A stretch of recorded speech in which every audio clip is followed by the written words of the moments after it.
before us, one that leads to the nation the Constitution promises, and one that leads deeper into division and injustice. Since January 6, 2021, our country has bled from 1,000 daily cuts of racism, white supremacy, and disinformation. In that time, more than 400 pieces of legislation have been proposed, and 19 states have passed laws that restrict the right to vote. That is why we must eliminate the filibuster and pass the Freedom to Vote John R. Lewis Act now. As Martin Luther King Jr. said in 1964, to maintain the filibuster is to harm the health of our nation. It was true then, and it's true today. The filibuster is not some time-honored tradition that must be preserved to protect democracy, and even if it were, what good is a filibuster when preserving it will destroy the democracy it's supposed to protect? Senator Sinema and Senator Manchin want a supermajority. Well, a supermajority of citizens support this legislation. They say eliminating the filibuster won't address our country's disease of division. Saying we have a disease of division but not restoring voting rights is like diagnosing a patient with treatable cancer and withholding the treatment. The filibuster is an instrument of division. As a mother who wants to leave a better world for the next generation, I feel the weight of the moment. Our daughter Yolanda is Martin Luther King Jr. and Coretta Scott King's only grandchild. And I know that when he talked about his dream, he was also dreaming of her. She is just 13 years old. In 2013, when she was 5, the Voting Rights Act was gutted by a Supreme Court decision that said states with a history of racist voter suppression didn't need oversight anymore because racism was a thing of the past. In 2021, when she was 12, the Supreme Court toppled the rest of the Voting Rights Act, and her home state passed laws that make it even harder for Black and brown Georgians to vote. Today, Yolanda and her peers, children of just 13, have fewer voting rights than the day they were born. What would MLK say about that? Is that the dream that he held for his granddaughter?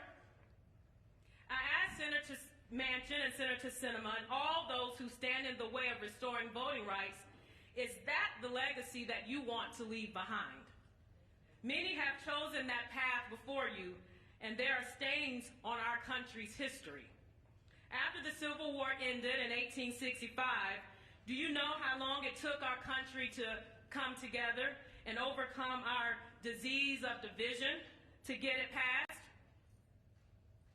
100 years. 100 years of filibustered civil rights laws. 100 years of Jim Crow. 100 years of poll taxes and impossible tests for Black voters. 100 years of being so intimidated at polling places that many felt safer staying at home. If Senator Manchin and Senator Sinema maintain their position, they will extend white supremacy's chokehold on our democracy and consign themselves to the same foolish legacy. Do they want us to wait another 100 years to have our rights restored? Is that the beloved community of Martin Luther King Jr. and Coretta Scott King? If so, tell it to the grandmother in West Virginia who waits hours to vote, only to find out she's been kicked off the voter polls and it's too late to do anything about it. Tell it to the elderly Native man on a reservation in Arizona who will have to travel 20 miles to vote, even though he doesn't have access to transportation. Tell it to the mother who will wait 10 hours to vote in Atlanta with her children by her side and her bag full of water and snacks because it's illegal to pass out food and water to voters. But we can't stop now because we've seen what President Biden and Senate Democrats can do when they commit. They delivered a historic bill that will improve our country's infrastructure, and that has me thinking about bridges. Bridges take you somewhere new and help you cross impassable terrain. This morning, as we walked in the rain and snow across the Frederick Douglass Memorial Bridge with our Peace Walk partners and the D.C. MLK Holiday Committee, and as I crossed, I thought about John Lewis and C.T. Vivian and Hosea Williams and Amelia Boynton. When John Lewis and those marchers crossed the Edmund Pettus Bridge in Selma in 1965, they were trying to lead us from the scorched earth of oppression to the solid footing of freedom. Today, our nation stands on another bridge, and another dangerous threat waits on the other side. But we must not allow it to turn us back. If, as we believe we are our ancestors' answered prayers, we must ensure that our descendants become ours. We do that by linking arms and forging ahead across the bridge of democracy to claim the future for all Americans. I'm reminded of a poem by Langston Hughes, a poem that my father-in-law recited to the students of Barrett Junior High School in October 1967. The poem is called Mother to Son, and in it I can hear all of those who marched before us, all of the years of prayers of our ancestors fortifying us now. Well, son, I'll tell you, life for me ain't been no crystal stair. It's had tacks in it, and splinters, and boards torn up, and places with no carpet on the floor, bare. But all the time I'm climbing on, and reaching landings and turning corners, and sometimes going in the dark, where there ain't been no light. So boy, don't you turn back. Don't you sit down on those steps, because you find it's kind of hard. Don't you fall now, for I'm still going, honey. I'm still climbing. And life for me ain't been no crystal stair. As in that poem, life for many black and brown Americans has been no crystal stair. And we will not allow our elected officials to add to the tacks and splinters while we climb. As my father-in-law, Dr. King, told those young people that day, you have a responsibility to seek to make your nation a better nation in which to live and to seek to make life better for everyone. He urged them to seek beauty and truth. If he were here today, he would look our leaders in the eye and challenge them with those same words. History hinges on the choices they will make. The tones of democracy ring louder than division. Freedom and justice for all. And no matter what it looks like, no matter how tired we may be, we will not give up. We will not give out. We will not give in. Whether this bill is passed tomorrow, next week, next month, or next year. And we already know what the end will be, because God always ends on all is well. And until all is well, it's not the end. Thank you very much.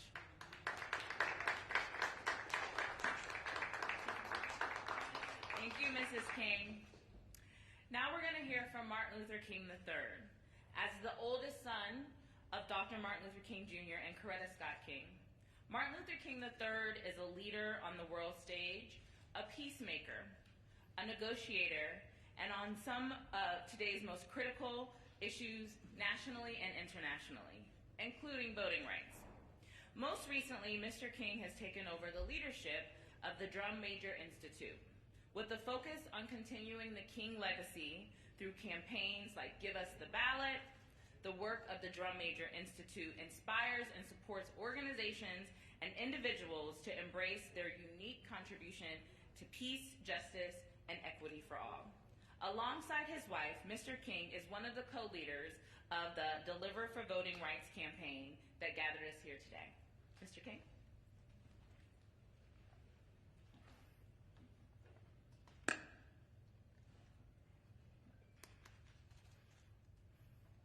Good afternoon. I too would like to thank so many who have embarked upon this journey with us today as we observe the King holiday, my father would have been on Saturday 93 years old. But first, let me thank Speaker Pelosi for her tireless commitment on behalf of Black and brown Americans, as well as the Congressional Black Caucus Chair, Congresswoman Beatty, and also Congresswoman Terry Sewell from the state of Alabama, for constantly fighting for that which is right. And I want to thank every partner. Over 180 organizations have joined us, over 1,000 pastors. Every major labor union has joined in this quest for voting rights.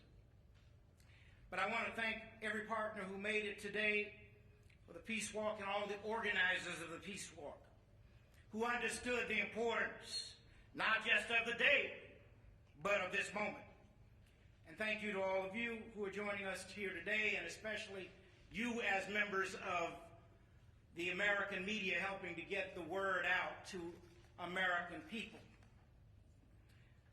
My mother always said the holiday should be a day on, not a day off. Today we're not here to celebrate. We're here to be on. We're here to call on President Biden and the Senate to pass the Freedom to Vote John R. Lewis Act and to warn that our democracy stands on the brink of serious trouble without these bills. Last week, the president said he's tired of being quiet about voting rights. Well, we're tired of being patient. Since January 6, 2021, when the insurrectionists attacked our capital, 19 legislatures have passed 34 laws clawing back voting rights for their citizens. States like my home state, where new laws, I should say of Georgia, are designed to confuse voters so they don't know where to go. They kick people off the voter rolls so they show up to vote and find out they're not registered. They close polling stations and limit voting hours so working parents and folks without access to transportation can't get there in time. These laws are being passed with knife-like precision to cut Black and brown voters out of the process. And they're exactly what the Voting Rights Act once protected against. That's just one state, but it's all over. Texas, Florida, Iowa, Arizona, the list goes on. More legislatures are gearing up to pass laws like these when they convene this year. And our Senate is letting them get away with it because of a little technicality called the filibuster. With the filibuster, a single senator can prevent a bill from coming up for debate just by sending an email. They can stop a bill from being debated, let alone voted on. This is why people say the Senate is broken, but it gets worse. The filibuster was used to stop civil rights legislation for 100 years after the Civil War. Now think about that. The history books tell you that after the Civil War, people who had been enslaved for 250 years were finally free.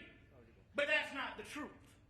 They had to fight for 100 more years before they could overcome the filibuster, just to have their right to vote protected. And now the filibuster is being weaponized again. The irony is that all these laws taking away our rights are being passed by a simple majority, while here in Washington, the effort to reinstate them has to get a super majority to pass. The good news is that we have the power to address the injustices. We can eliminate the filibuster with a simple majority and then pass this bill that every Democratic senator says they support. But as you've heard, a few people stand in the way. Not just Republicans. Every one of them has taken an immoral position against voting rights. But that's not who I want to talk about today. I'm talking about two Democratic senators, Senator Joe Manchin and Senator Kristen Sinema, who say they support the bill but refuse to eliminate the filibuster to pass it. They think the real problem isn't that our rights are being stolen. They think the real problem is a disease of division that can be cured with some optimism and conversation. Now, my father worked to bring people together in his time, but he was no Pollyanna.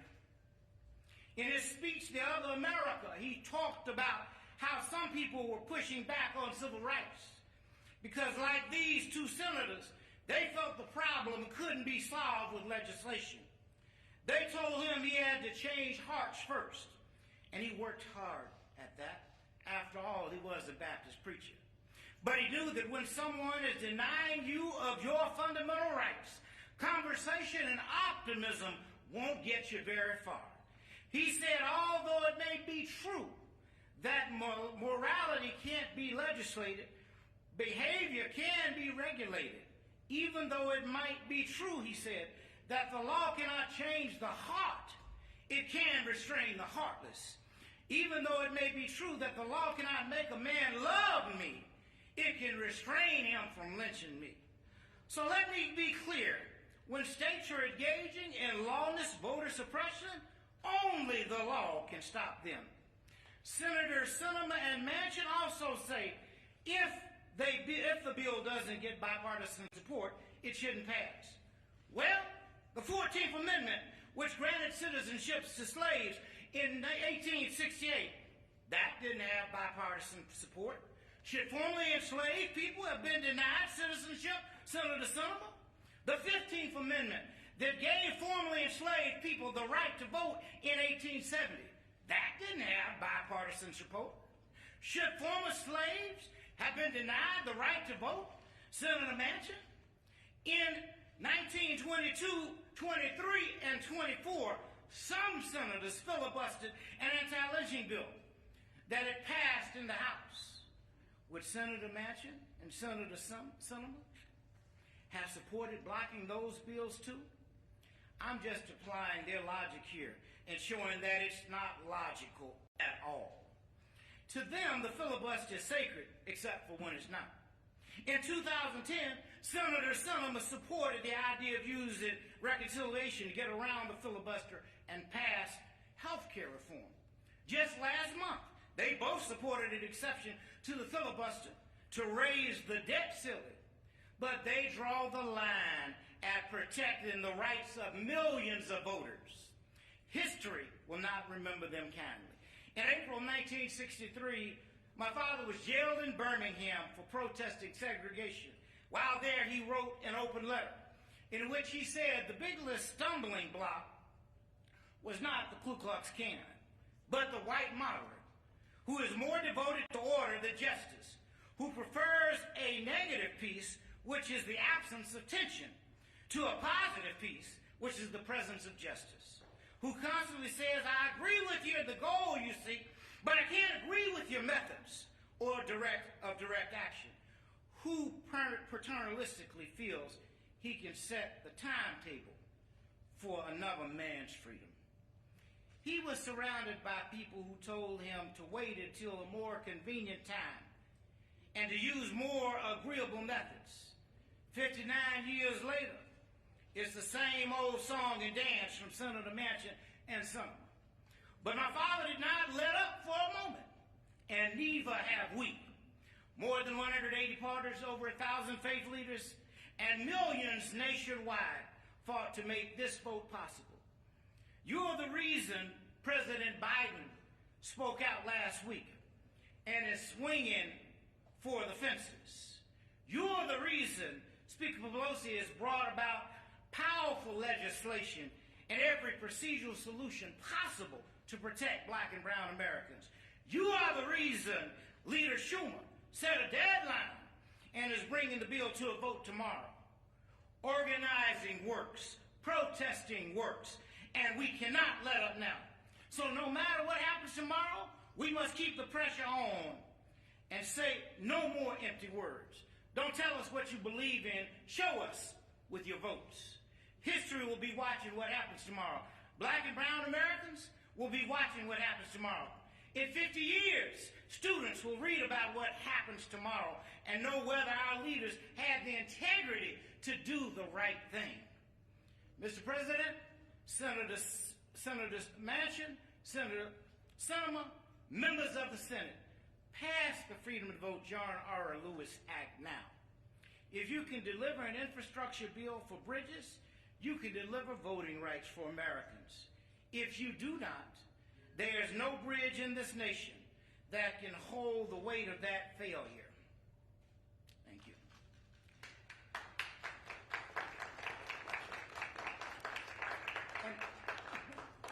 And now I have the great honor of introducing the leaders who believed in this fight from the beginning and who stood by the side of black and brown Americans on voting rights. Speaker Pelosi has used her position of leadership to push from every angle to get voting rights bills passed, and we would not be where we are today without her commitment to our democracy. Representative Joyce Beatty, the chair of the Congressional Black Caucus, has been instrumental in passing voting rights legislation in the House and getting us to this point in the fight. Representative Terry Sewell has been a pillar in the voting rights fight and leading the House to deliver for voting rights just like they delivered for bridges. Because of the leadership of these women, the House passed this crucial legislation to protect our democracy and action now rest with the Senate. First, please join me in welcoming the Speaker of the United States House of Representatives, the Honorable Nancy Pelosi.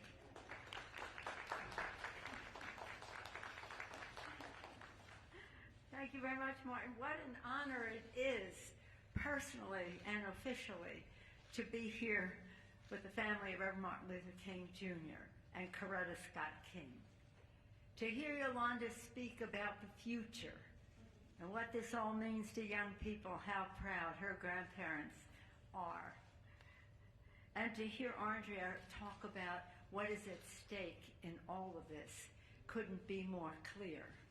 And Martin, thank you for the challenge that you have put forth. It is my honor also to be here with some of the leadership of the House. The leader of the Congressional Black Caucus made for us working with Eric Holder and John Sarbanes and others, and Mr. Clyburn, to make sure this legislation, the Freedom to Vote Act, was passed. And Terry Sewell has been the author of the John Lewis Voting Rights Act even before it was called that. She's been for it for years and advocating relentlessly, and you will hear from them. Let me just say that to what the family had to say about the history and the prospects, let us just say amen. In Congress, we'd say I associate myself with the remarks. But I just want to add this, because I was always watching the King family from school and all the rest. In fact, I was at the march. I couldn't stay to hear the speech, can you imagine? Because I had to leave to go get married. That's why I can always remember how long ago this speech was, or how long ago I've been married. But in any event, Dr. King, Coretta Scott King, and those who were associated with him included our beloved John Lewis. They believed in nonviolence. They traveled, the Kings, to India to study the Mahatma Gandhi principle of nonviolence. The word for nonviolence in Sanskrit, satyagraha, has two meanings. One is nonviolence, the other is insistence on the truth. And that's the message they shared with them, brought back, and the rest. And we are insisting on the truth. The truth is that what is happening in the Congress, and I give great credit to the Democratic leader, Chuck Schumer, for his relentless and persistence in trying to get this done, and to the president for his leadership. But we have to get this done. And the truth is that our colleagues, House and Senate, Democrats and Republicans, must weigh the equities here. While it may be true to them that the filibuster is an important custom, it is not the Constitution of the United States. The truth is. And the truth is that the Constitution says only if you're ratifying a treaty, convicting an impeached person, or ratifying the Constitution, a simple majority. That's why the Vice President can break a tie, 50-50. So the truth, we want all of them in the Senate, to weigh the equities. We all want bipartisanship. We all strive for it. We have a responsibility to do so. But when we cannot have it, we cannot confine our democracy to what might be bipartisanly possible. So I ask our colleagues in the Senate, respectfully, for what they think filibuster means, to compare that, to weigh the equities against our democracy, because nothing less is at stake than our democracy. This is about suppressing the vote. It's about nullifying the elections, which Dr. King talked about that day. Nullifying the election. It's about just doing so many things to be obstacles to participation. That's wrong. The truth is, that's wrong. And this family, and John Lewis, and so beautifully that this bill is named for him, but the first bill, he wrote the first 300 pages of what is now called Freedom to Vote. And as has been indicated by the King family, this bill is supported by all of the Democrats, House and Senate. It's just the filibuster in a way. So in a way, if you really truly want to honor Dr. King, don't dishonor him by using a congressional custom as an excuse for protecting our democracy. We have no right to honor this family, to visit the monument. Imagine 36 years old, left this earth in such a way that he has a monument on the mall along with Abraham Lincoln, George Washington, Thomas Jefferson, all of them with tears in their eyes for the departure from our democracy that is happening right now, unless the truth is acknowledged and this legislation is passed. And with that, I want to yield to our am I introducing? Our distinguished chair of the Congressional Black Caucus. Working with her has been a joy because she has been so persistent. She brings her own record of civil rights experience to the Congress and to this subject, as does our distinguished whip, Mr. Clyburn. Without her leadership and her persistence, we would not have passed that first bill for the People Act, which is now called Freedom to Vote. It was an honor to serve with her as well as with Terry Sewell. We are just so determined to make this happen tomorrow, and no one more determined than the chair of the Congressional Black Caucus, Joyce Beatty of Ohio. Thank you so much, Madam Speaker, and thank you for your leadership. It is an honor for me to be here today and for me to be the chairwoman of the powerful Congressional Black Caucus. To the King family, thank you, Martin, Arndrea, Yolanda, for the peace walk that we just did, for keeping the dream alive and for for voting rights. To you, I say thank you. But today we come to seize the opportunities for justice that lay before us now, because we cannot redeem the soul of America without the courage to fight the barriers of cultural, systemic, environmental racism. And at every turn, we must remind America that we have the right now. The right for education, the right for child care, housing, economic and social justice. But what? It is all born out of the right to vote. That is why I have dedicated my life to connecting people, public policy, and politics, fighting for justice and civil rights for all. That is why I marched with this family. That is why I say thank you for giving us, Yolanda, and your voice that represents our future.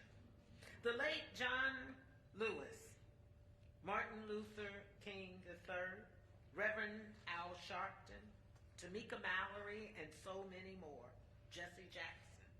Thank you But let me just say today that I marched with the spirit of Fannie Lou Hamer as I crossed the Edmund Pettus Bridge for the 50th anniversary of Bloody Sunday.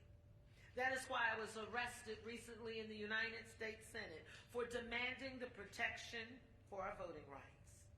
I stand on Fannie Lou Hamer's shoulders. I stand on the shoulders of Shirley Chisholm, Coretta Scott King, Rosa Parks, and Dorothy Height. And Yolanda, you and my two grandchildren, Leah and Spencer, the new generation, and you're doing it your way. But let me say to you, you stand on our foundation. Together, we must tear down the walls of injustice against voting rights and insist that the Senate pass the Freedom to Vote John R. Lewis Voting Rights Act, because silence is not an option. The Congressional Black Caucus has called for the vote, demanding the Senate to take immediate actions on voting rights legislation. We will not yield our efforts to enshrine voting rights legislation into law, nor will we allow a filibuster to filibuster away our democracy and our voting rights. Today, we are speaking to a pained and frustrated nation. But tomorrow and the days to come, we will witness the Senate do its job to call for the vote. But let me say this loudly and clearly. We must draw the line in the sand of justice for any member not standing with us on voting rights. They are obstructionists to the America's promise of freedom and justice, and we must stand against them. The nation must join us and make some noise. Your father and grandfather said, lightning makes no noise, no sound until it strikes. Well, America, today let's make some noise. To this nation, let's stand up and strike back, fight for our voting rights. Lastly, the Congressional Black Caucus, the conscience of the Congress. I promise you that we stand with you. We stand with your father's dream. We stand with your courageous leadership, Speaker Pelosi, because you did your job. And I want the nation to know the House passed the Voting Rights Act. And so now, America, that's our power, that's our message from the Congressional Black Caucus. And in case you didn't know, I'm Congresswoman Joyce Beatty, and I approve this message. God bless you. And now it gives me great honor and distinction to introduce a person who needs no introduction. I call her the Mother of Alabama. She is one who has led us with the late John Lewis across that Edmund Pettus Bridge. She is an author of voting rights, and it is my privilege to call her a friend, a proud member of the Congressional Black Caucus, a leader, the Honorable Congresswoman Terry Sewell.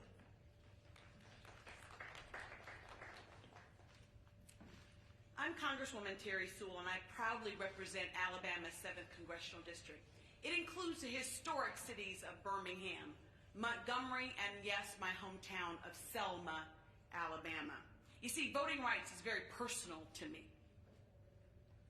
So many senators, so many legislators, and the King family join us year after year to walk across that bridge to commemorate what happened there on Bloody Sunday.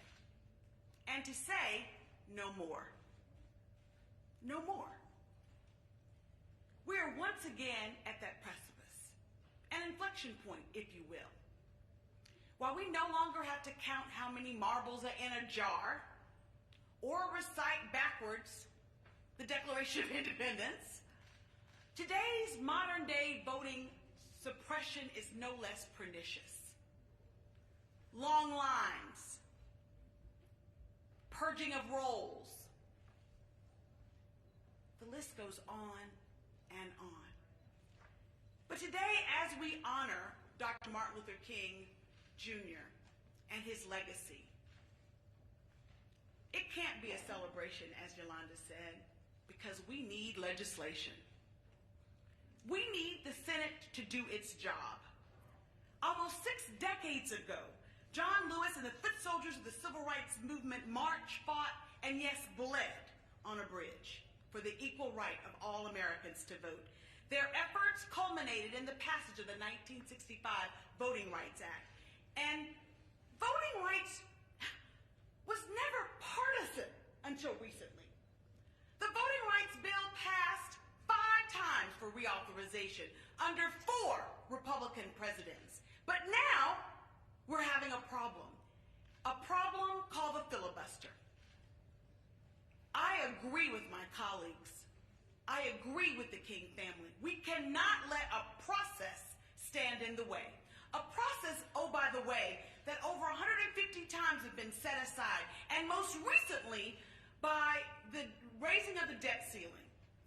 If we can raise the debt ceiling to protect the full faith and credit of the American government, surely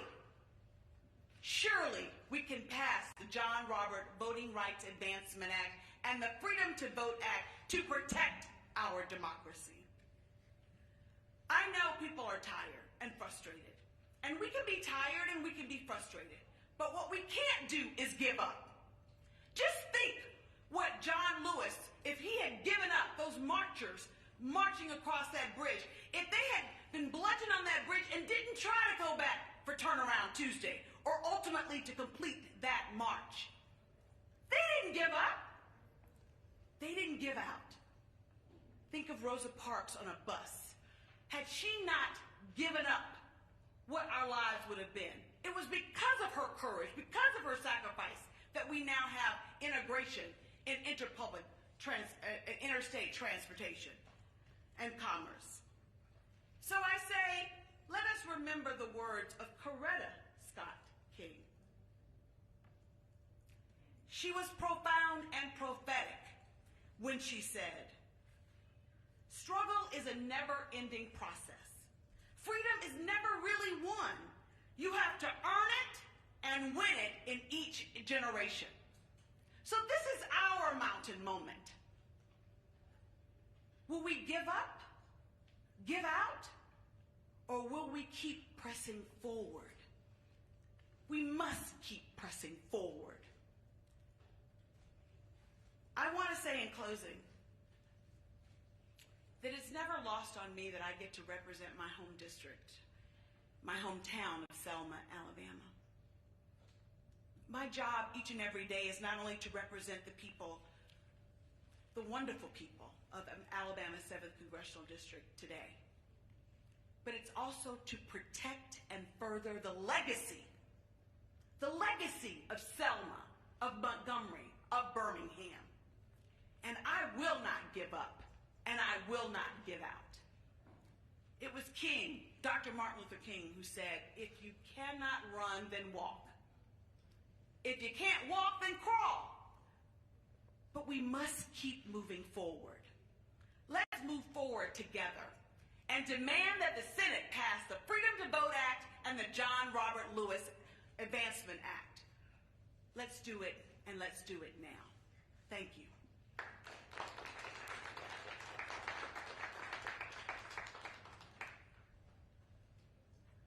Today, we'd just like to thank Speaker Pelosi, Congresswoman Beatty from my hometown of Ohio, Congresswoman Sewell, and the entire King family for your leadership.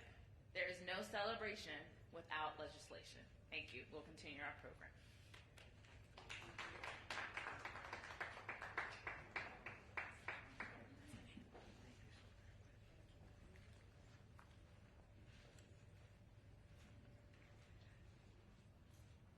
Now we have, this morning, the King family, DC organizers, voting rights advocates crossed the Frederick Douglass Bridge, a new landmark of access that our next speaker was instrumental in bringing to life. She also played a critical role in fighting for voting rights and DC statehood. I'd like to welcome my mayor, the DC mayor, Mayor Muriel Bowser.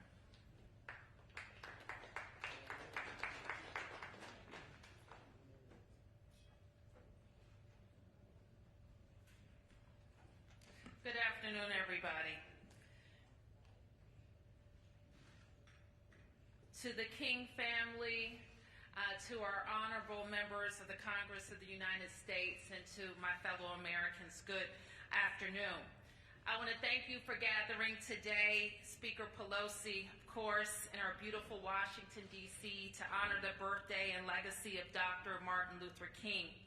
We, of course, know that Dr. King played an integral role in desegregating America and helping us to get the Civil Rights Act.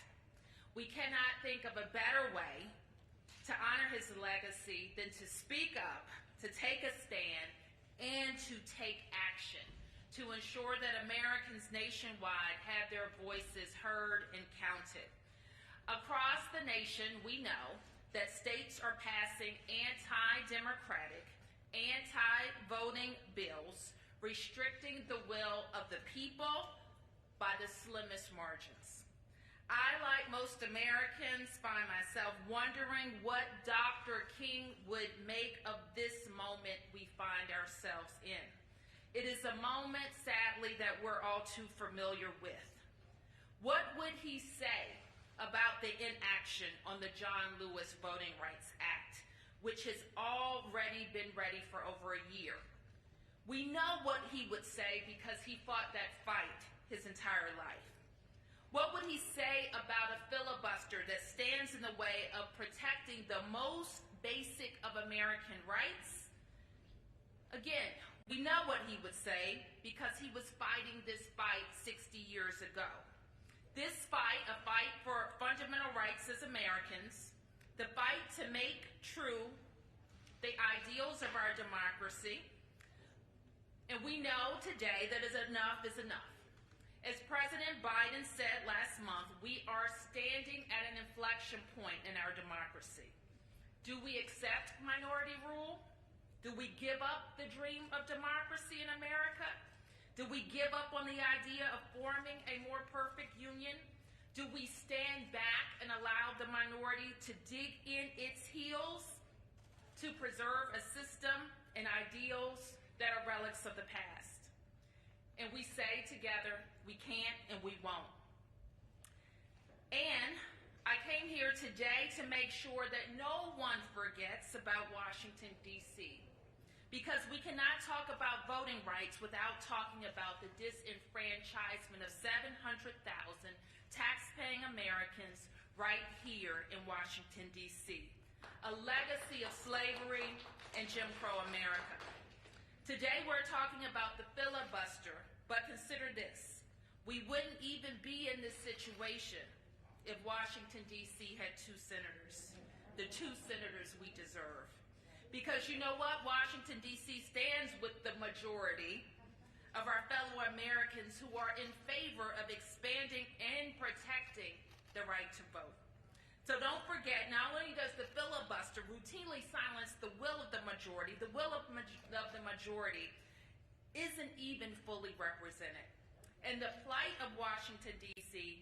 is the same plight that millions more Americans could find themselves in if we don't pass the John Lewis Voting Rights Act. Cut out from the democratic process and treated as second-class citizens. You will be expected to pay taxes, you will be expected to serve in the military, and you will be expected to follow the rules set by the Congress, Senator. Dr. King was unapologetic in his fight for racial justice, social justice, and economic justice. We cannot advance our democracy or build stronger communities if Americans do not have a say when decisions are being made and how funds are being distributed. So we're speaking up for voting rights, but also speaking up for the 700,000 people here who don't have a vote in their own Congress, in their own city. Thank you.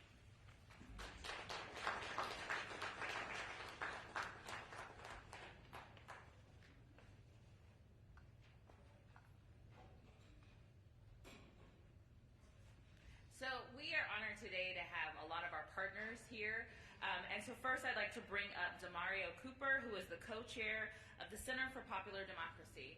Demario is an Ohio-based grassroots organizer with deep roots in both racial justice and electoral campaigning at the local level, state and national level. Demario?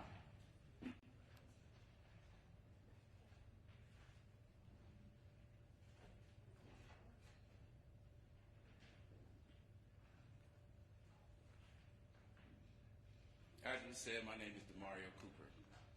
I'm from Akron, Ohio. I drove here last night in my car because I didn't want to get stuck in the airport. And it was a tough drive, you know. Some of it was like a lot of storms, like an actual winter storm. And other parts were smooth sailing. But I drove here. I got here this morning at 2 a.m. And I was like, I don't think I'm going to go to the march because I'm tired. But then something was like, Demario, get up and go to this march, right? So I get up, I go to the march, I almost miss it, and then I end up in the back of the line when I get to the march.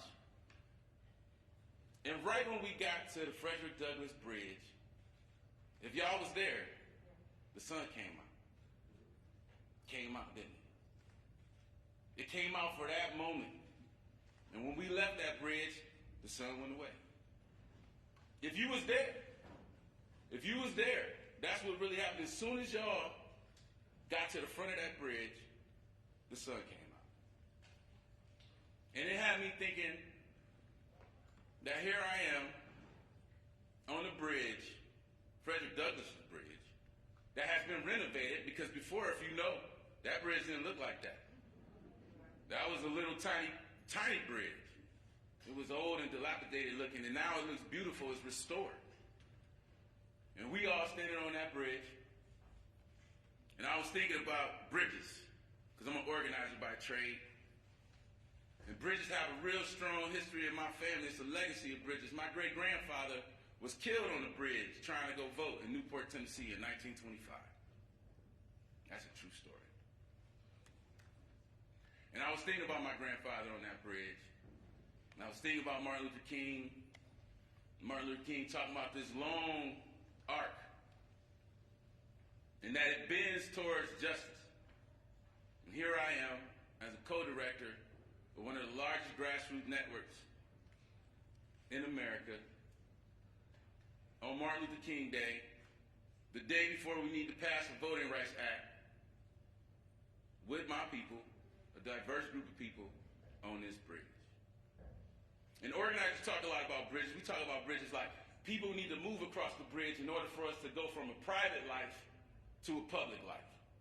We talk about people moving across bridges to go from shame of individual feeling the oppression of this society to a collective dignity with others who are struggling with the same things, right? We talk about bridges all the time. We talk about bridges moving our people from accepting what's happening to us to moving into collective power, working together, building together, being in a relationship together. I'm an organizer by trade. We need to move over bridges. Frederick Douglass moved over a bridge. He moved over a bridge when he decided that no longer he wanted to be an enslaved person and that he was going to be a free person. He made a decision point in the history of that man's life, made us have a person who taught us all that power gives nothing without a demand. It never has and it never will. He learned that through crossing bridges. And on this day, where I do want to give thanks to the King family. I want to give thanks to your grandfather, your father, has helped my life and all black people in this country's life. I want to give thanks to the ancestors, to the people who came and fought for us to have this freedom, for me to stand in front of Nancy Pelosi and the senators having this conversation. I'm a boy from Akron. I'm from the projects in Akron with a single mom. That's where I come from. And I ain't worried about it, ain't scared about it, because I'm already on the dignity side of it.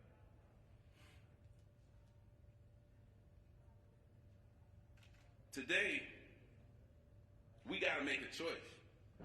And everything that's been said about the history of the Voting Rights Act and the filibuster and how the filibuster has been used to continue racial oppression, but today we got to make a choice. And I'm not talking to cinema or the mansion. That's your job. Y'all do that. I'm an organizer. I'm talking to people.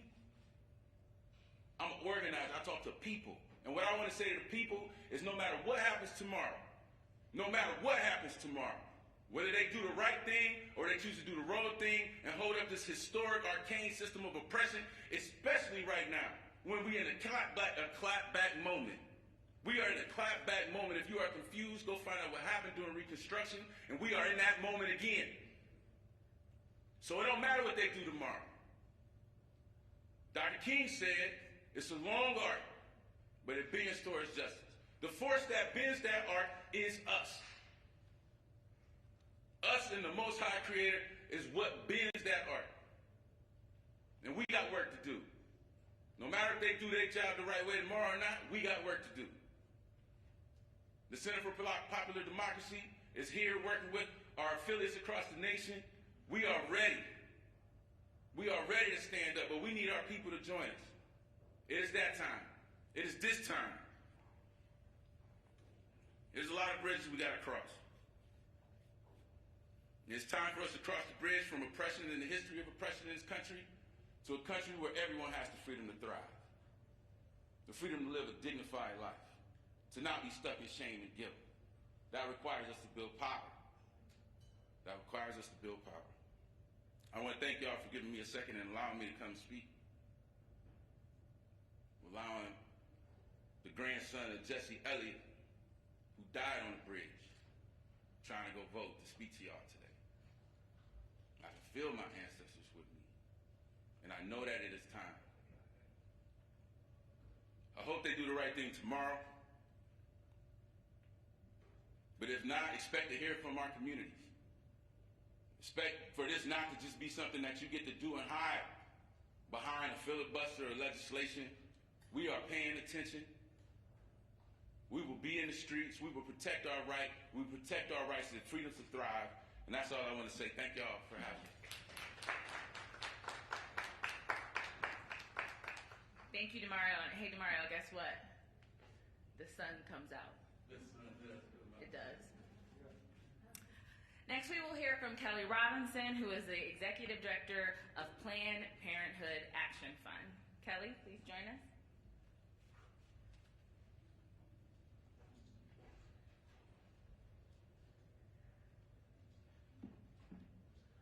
Good afternoon, everybody. Good afternoon. Ooh, my glasses are a little foggy, but after hearing Demario, the vision is clear, let me tell you. Hello, good people. My name is Kelly Robinson. I'm the Executive Director of Planned Parenthood Action Fund. It is an honor to join the King family, Speaker Pelosi, Congresswoman Beatty, Congresswoman Sewell, and all of you here today. This is my first action back after the birth of my son, Isaiah, actually. He's 5 months old. And for me, the world has just changed. And so, I know y'all know what that means. But in so many ways, right? I mean, this world can feel so fundamentally broken with all that's happening around us, not only out in the world, but even in our own homes and our own families. Many of us are so worried about our kids, we're worried about our partners, our friends, our everyone around us. We're consumed by it. But what's clear to me now is that we are not broken by it. Now that I've had my son, I realize more than ever that we the people that are fighting for freedom and justice, we don't have the luxury of letting a broken world break us. This crisis has once again laid bare the cracks in our democracy, but right now we have the power. We actually have the power to fix them, the power to ensure that America starts to fulfill her promise to us. So that's why I'm here today. I'm here because we have the power, and we've got to reaffirm it, because I am here because our power is actually in our vote. It's the power to build a better life for ourselves and our families. It's a power to elect representatives who actually understand the challenges facing our communities. It is the power that we need to make our own decisions about our health care, about our bodies, including the decision of whether or not to have an abortion. It's the power to heal just a little bit of this broken world for ourselves, for our kids, and for the legacy that we're moving forward. Y'all, voting rights and reproductive rights are inextricably linked. And right now, both are under attack. It's not an accident or coincidence what's happening right now, because access to sexual and reproductive health care cannot be achieved without a functioning democracy, one that represents the will of the people, full stop, period. And right now, that is just not happening. Many people today have spoken about the voting restrictions that are harming and being put forward across our country, state by state. But guess what? In many of those same states, we are also seeing them pass harsher and harsher abortion restrictions. And that's despite what the people want. That's despite the will of the people. We know that there's not a state in this country where banning abortion is possible. We know that 8 in 10 Americans support access to safe and legal abortion, and yet still they continue to attack our bodies and our rights. This, my friends, is not a coincidence. This is a part of a concerted effort by extreme politicians to cling on to power by any means necessary. But guess what? We are not going to let that happen. We know that we are sitting here in a crisis moment where something can change. Congress needs to use every lever at their disposal to pass laws that protect and advance our right to vote and our rights to bodily autonomy. We need Congress to step up right now and protect our voting rights by passing the John R. Lewis Act now. We cannot let arcane Senate rules be more important than our freedom. The Senate has changed the rules before, and if Senate Republicans refuse to protect our democracy, then it's on the majority to change the rules so that everyone has the freedom to vote. This is the moment that will determine their legacy. So we're not asking, we are expecting and demanding action now. Because make no mistake, though we are in a crisis moment, if there's a silver lining about being in a crisis, it's that it's a moment of reckoning. It's a moment of transformation. It's a moment where greater change is possible moving forward than it was in the past. What an awesome opportunity for me and my friends, my family, my colleagues backstage. What an awesome opportunity that we have to be a part of this change that has been generations in the making. So I have to say thank you to my little son, Isaiah. Thank you to Yolanda. Thank you to our families, to our ancestors, because you remind us to not only imagine that a better world is possible, but to use all of our power to fight for that world today. So thank you. And I'm excited to get to work.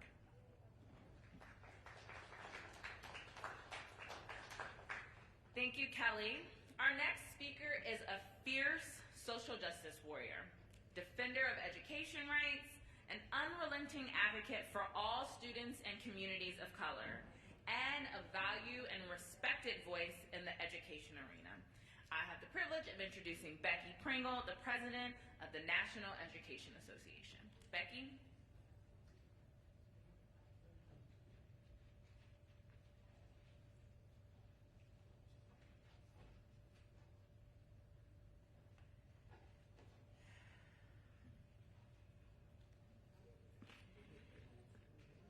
Good afternoon. I stand here representing the 3 million members of this nation's largest labor union, the educators of the National Education Association.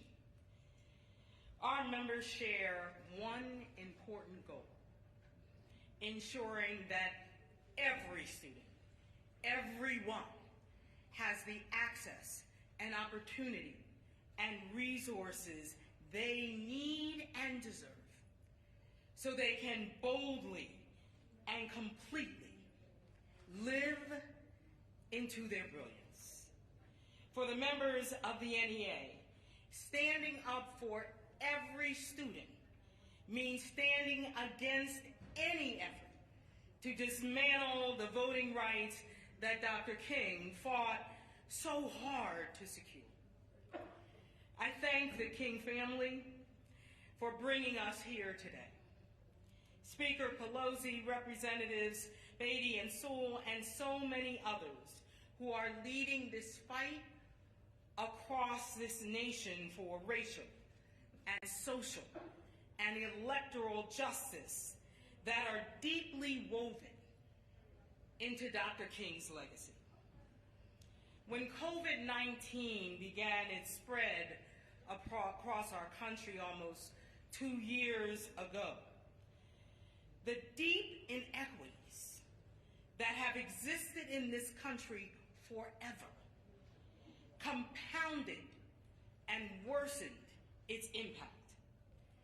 As educators, we already knew that the students who suffer from those inequities the most are our Black and brown and indigenous students are students who have been marginalized and underserved, are students from the very same communities where votes are being suppressed. My great-grandfather was enslaved not far from here, in Charlottesville, Virginia. It's almost impossible to comprehend that the progress we've made since then is in jeopardy.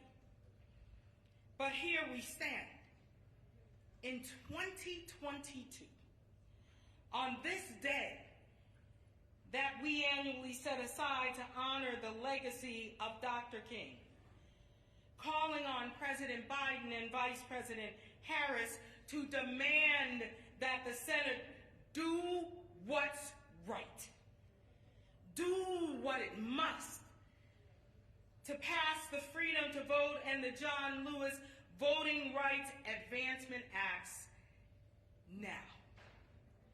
We will not allow Congress to set aside its responsibility to defend our democracy. Every eligible voter in this nation must have that responsibility to cast their ballots safely and freely. And they must be able to do that without partisan politicians sabotaging the results of our elections. I commit to you today that the NEA will continue to stand against voter suppression tactics that deliberately are designed to silence our voices and to diminish the power of the American people. We will work every single day, grounded in Dr. King's teachings, that every step towards the goal of justice requires sacrifice and struggle. This is no time for apathy or complacency. This is the time for vigorous action. Our collective action is the only way we will create that just society for our students and our families and our communities. Our children, our babies, are depending on us to be worthy of them. I have no doubt that together we will. Thank you. Thank you.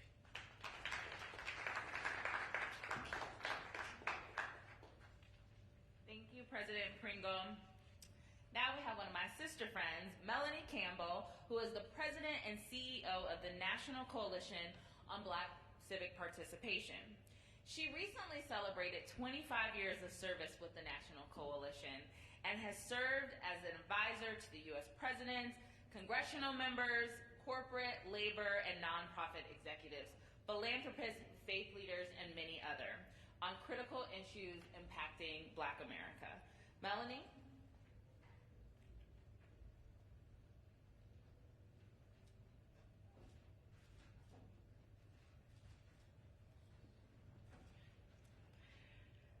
Good afternoon. First, thank you to Martin and Yolanda and Arndrea. Thank you all for your leadership. You all are really, I've just been following you all and how you all are taking and really shining the light that's needed. I'm standing here today with, I talk about this little young person to my right, who's my great nephew, Jeremiah, who's 10. And he decided he wanted to get involved in the movement. And so today he wasn't supposed to walk, and he said, Auntie, can I walk again? And so I do this. I can still do this. And when I heard you talk, it really did something the other day to my spirit to hear you talk about our young people, our children, and remind ourselves, and then this sister to my left of me, Mrs. Cora Masters-Berry, who's always going to be our First Lady of the District of Columbia and my mentor for the 25 plus years I've been here, who's one of the baddest political strategists I know. I stand with them. I ask them to come stand with me. Because at the end of the day, this fight that we're in, Dr. King said, the vote is the most powerful instrument ever devised by human beings for breaking down injustice and destroying the terrible walls which imprison people because they are different from others.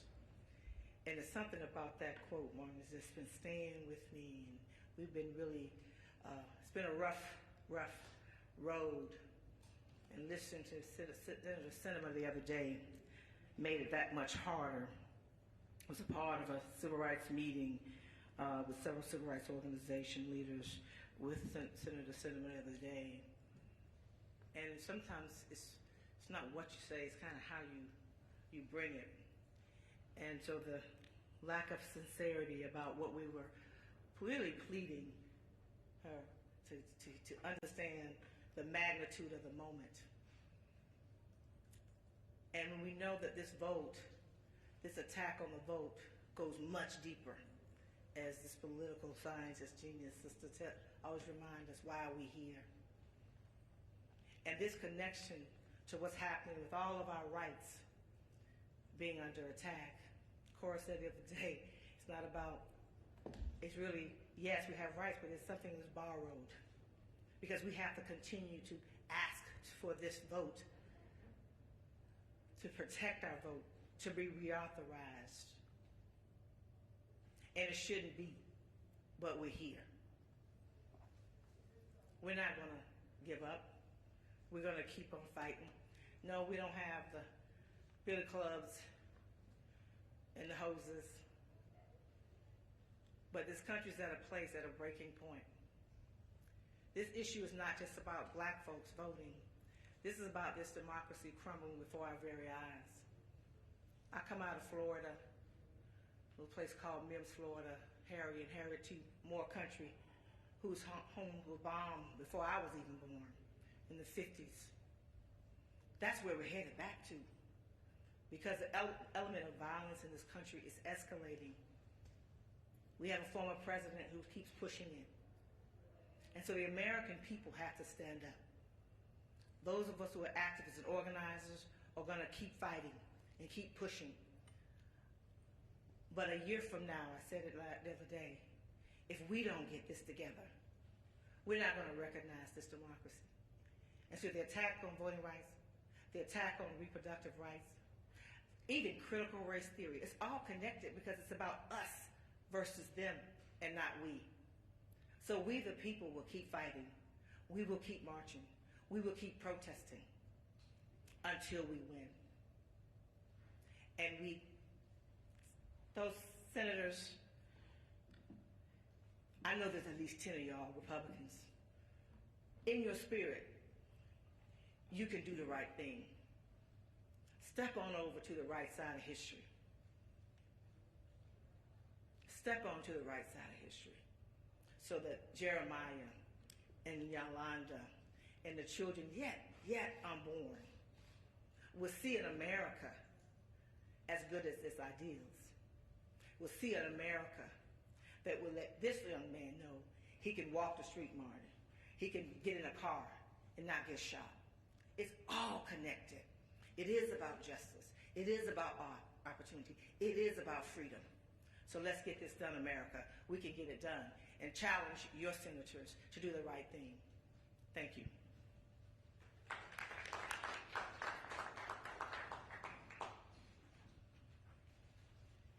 Thank you, Melanie. Before we bring up our next speaker, I just want to remind press that the King family will be available for interviews when we conclude, if you decide to speak with them.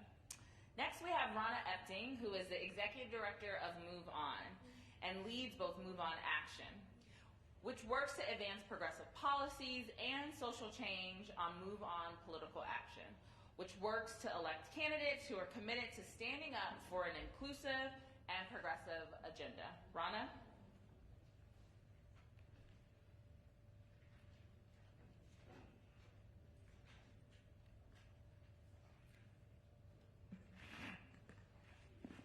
Thank you, Ashley. It is an honor to be here with you both today, all three of you, Martin, Arndrea, Yolanda, as we honor the work and legacy of your father and grandfather. Thank you for having all of us and for your leadership. On behalf of the Move On community, millions of us all across this country who reside in every congressional district, in every state in this nation, on behalf of the millions of us that mobilized and organized to get out the vote in 2020, who overcame the threat of violence at the polls, who overcame and organized despite a global pandemic, who overcame and organized despite mass attempts at voter suppression. On behalf of all of us, I'm here to deliver a simple message to the United States Senate. History is watching. History is watching whether you will stand up and safeguard our democracy and our right to vote, or whether you shamelessly and cowardly hide behind the filibuster that has been used throughout history to deny our civil rights and our voting rights to our people. The choice today could not be more clear or more stark. We can safeguard our democracy, or we can have the filibuster, but we cannot have both. Every day that Senator Sinema and Senator Manchin enable the Republican filibuster of this bill is another day our democracy and our freedom to vote is under attack. Every day that Senator Sinema and Senator Manchin side with the Republican Party that has been hijacked by MAGA enthusiasts and conspiracy theorists is another day the forces seeking to undermine our democracy get even stronger. More than 400 anti-voter bills have been proposed at the state level. 400. 19 states have already passed bills that will make it harder to vote, and more are eagerly awaiting on the doorstep. The forces working to suppress our vote and undermine our democratic systems are acting with extreme urgency. These are the same forces that have stood behind some of America's greatest atrocities throughout history that we have talked about today. These are the same forces behind Donald Trump as he spread the big lie and undermined the integrity of our election system. And these are the same forces that attacked our U.S. Capitol on January 6th. And I'm sad to say, today's Republican Party, they haven't denounced them. In fact, they have embraced these forces. I wish that wasn't the case, but that is the moment we are in. So this is not a normal time. This is not just another vote. This is not politics as usual. It cannot and it must not be politics as usual for us and for the Democrats in the U.S. Senate. Let's be real. Joining the Republicans in blocking this bill, or joining with Republicans to seek compromise with the very forces seeking to destroy what we are working so hard to protect against, does not protect the institution of the United States Senate. It furthers erosion of the entire American experiment. So Senator Manchin and Senator Sinema, do not tell us you support this bill while simultaneously joining with the forces trying to block it. Do not tell us, do not insult us by posting quotes from the man we are here today to honor while actively working to undermine his work and his legacy. And most importantly, do not say the filibuster is some unbreakable rule and changing it will destroy the U.S. Senate. That is a self-serving, bold-faced lie, and everyone knows it. It is a distortion of our history. Just last month, Senator Sinema and Senator Manchin joined every Democratic senator to change the filibuster to pass the debt ceiling. Last month, they did the very thing they are now saying they cannot do. If it was good enough for the debt ceiling, it is sure good enough for our voting rights. History is watching. We are watching. Millions of us out there that worked so hard to win in this last election so that we could finally have this moment to safeguard our democracy and protect our right to vote. We are all watching today and every day. And as I said, we can either do the right thing and protect our democracy, or we can have the filibuster, but we cannot have both. Thank you. Thank you, Ronna. We're going to hear now from Latasha Brown and Cliff Albright, who are the co-founders of Black Voters Matter. They work to increase power in marginalized, predominantly Black communities through voter registration and outreach. Latasha and Cliff?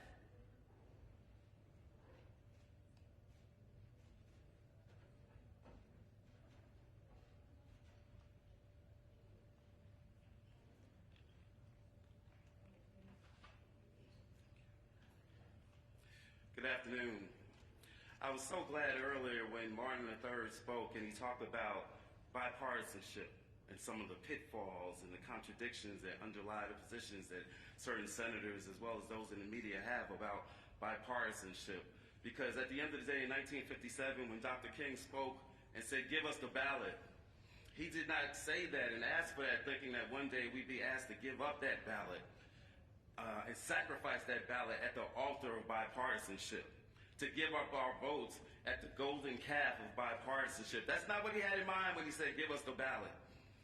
And so it's appropriate that we talk about this today, especially today, because on this day of all days, it's actually insulting that you got some folks that are asking us to accept a compromise, this thing called the Electoral Count Act, as if that is voting rights. But that is not what we've been asking for.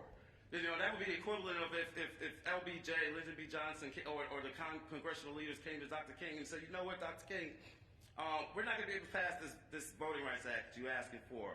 But here's what we got. After they finish keeping you from registering, after they finish making you take literacy tests, after they finish closing your polling places, after they finish having you count the jelly beans, this is what we got for you. We're going to make sure that the count of the votes that they do after that is accurate. That's what we got for you instead of voting rights. That's what we're being asked to accept today on this day. And that is insulting to us, just as it would have been insulting to Dr. King. But I'm not bitter about that. I'm not mad about that, because this is what I know. I know that we got two things that those who are asking us to give up our rights, those that are passing voter suppression all across this country, we got two things that they're not ready for. We got two things. We got love and we got power. And Dr. King talked about these two things, and he reminded us that we need both of these things together, because power without love is reckless and abusive.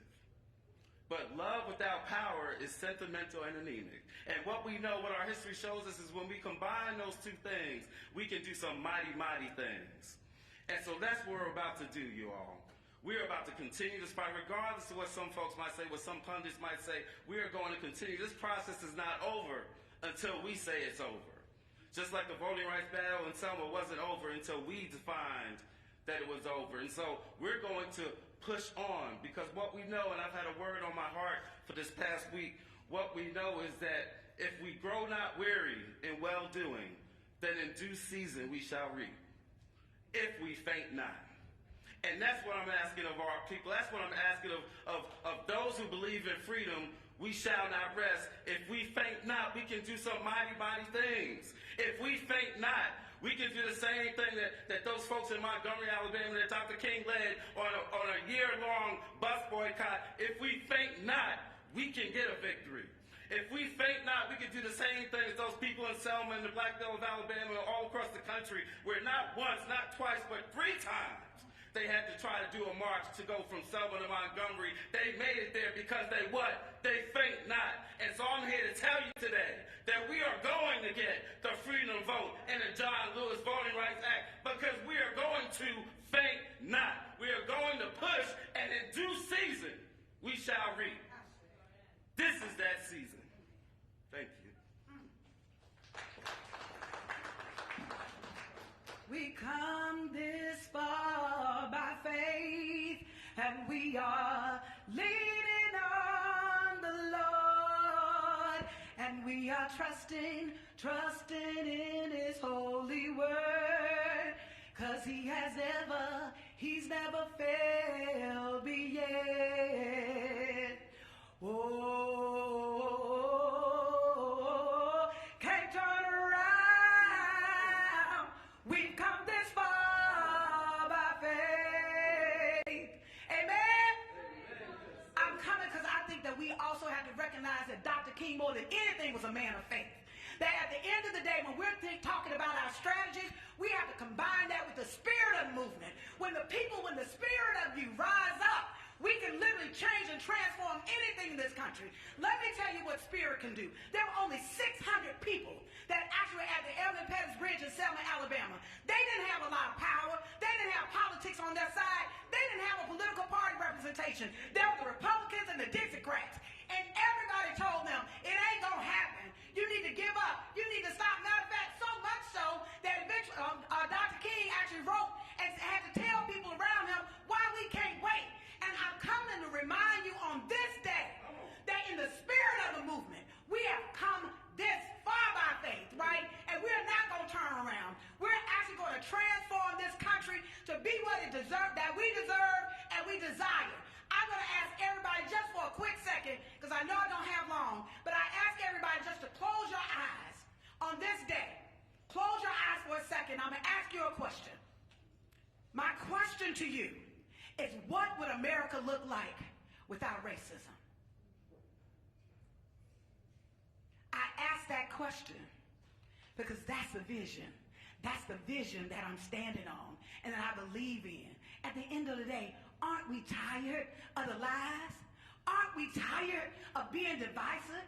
Aren't we tired of folks being in position of power while the rest and the masses of us want something? What do we want? We all want a better life for our children. We all want quality education. We all want health care. We all want to be treated with dignity and respect. So I stand today on this podium in the spirit of the movement. And in the spirit of the movement, when you combine that with strategy, you can't lose. And so I want to remind you of who we are and whose we are in this moment.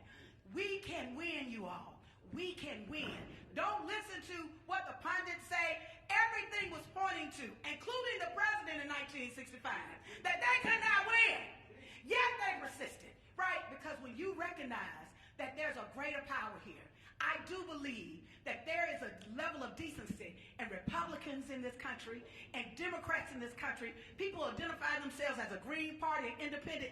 There is enough of us to actually change the tide. I'm just asking you to stand up in this moment. Stand in integrity in this moment.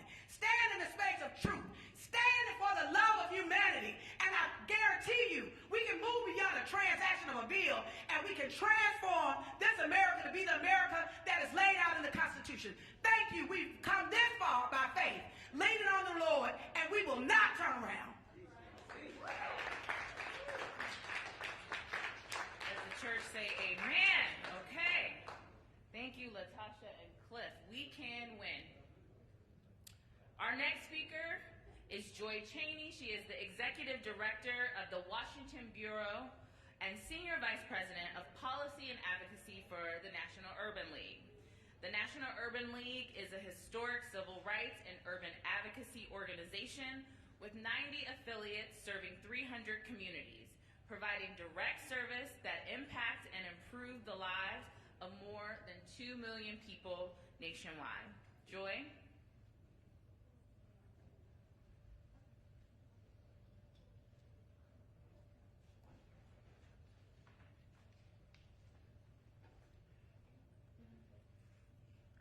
Protocol having been established, I want to thank the King family and to the other organizers for inviting the National Urban League today. My name is Joy Cheney, and I'm the Executive Director of the Washington Bureau at the National Urban League. And I bring you greetings on behalf of Mark Morial, the President and CEO of the National Urban League, who is representing the Urban League movement at MLK Day events in New York today. He will be asking there what I'm asking you right now. Which side are you on?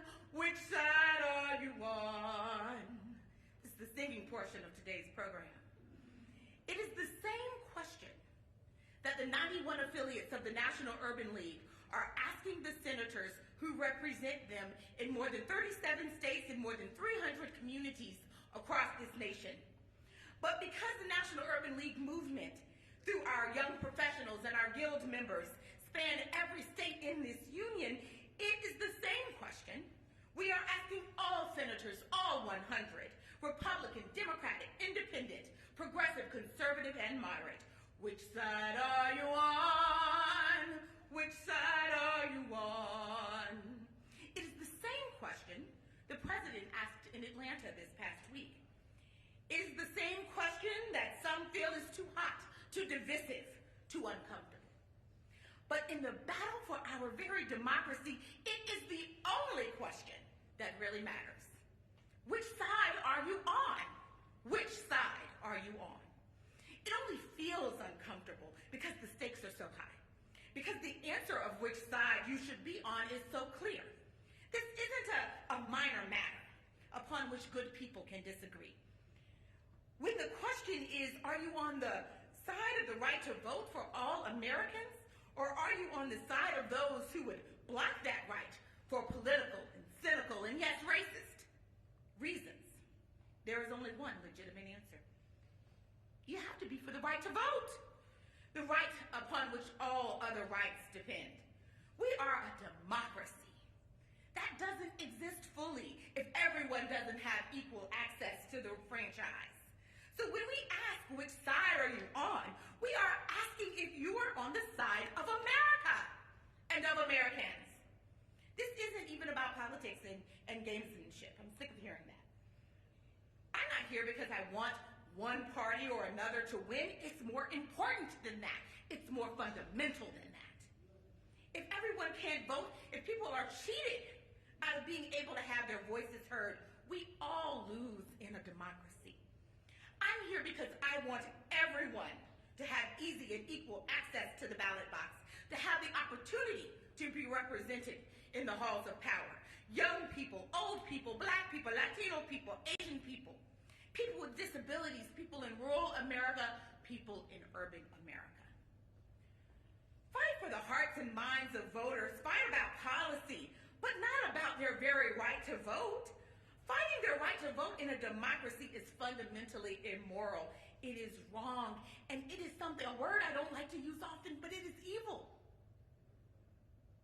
And so when we ask, what side are you on? Senators, which side are you on? We are asking, are you on the side of right and wrong, good and evil? Next week, all senators, not just Joe Manchin and Kirsten Sinema. Look, I'm disappointed too, more than some might know. I worked in the Senate. We've met with both of them. I'm disappointed. I'm frustrated because they voted to change the Senate rules for lesser matters, economic matters, other matters, but not for the most important matter before us, the right to vote. But it's not just about them. It's about Senator Mitch McConnell. It's about Senator Mitt Romney, Lisa Murkowski, Susan Collins, and the more than a dozen other Republican senators who previously supported voting rights, but who in this Trumpian era in the Republican Party, this era of insanity, are declining to do so now. Maybe they're afraid. I don't know. We only need Senator Manchin and Senator Sinema because Republicans refuse to stand up for what's right, for what's democratic, for what's American. Even though the vast majority of Americans support voting rights in this country and the bills before them. But next week, it's not too late. Everyone will have a chance to get right with the American people, to get on the right side of history, to get on the right side of right. They will have a chance to vote for the Freedom to Vote John R. Lewis Act, for a standard of voting that ensures the right to vote and the integrity of our elections nationwide, coast to coast, everyone. So let's get around to the filibuster, and let's get on to the bill. Put it to an up or down vote and let the majority decide. Are you for voting rights, or are you not? And all of us in the National Urban League movement, throughout the nation, all of us in this room, and who can hear the sound of my voice, and throughout the span of history, history, past, present, and future, including, especially, Dr. King. We'll be watching what you do. We speak with one voice in asking you, which side are you on? Which side are you on? Thank you.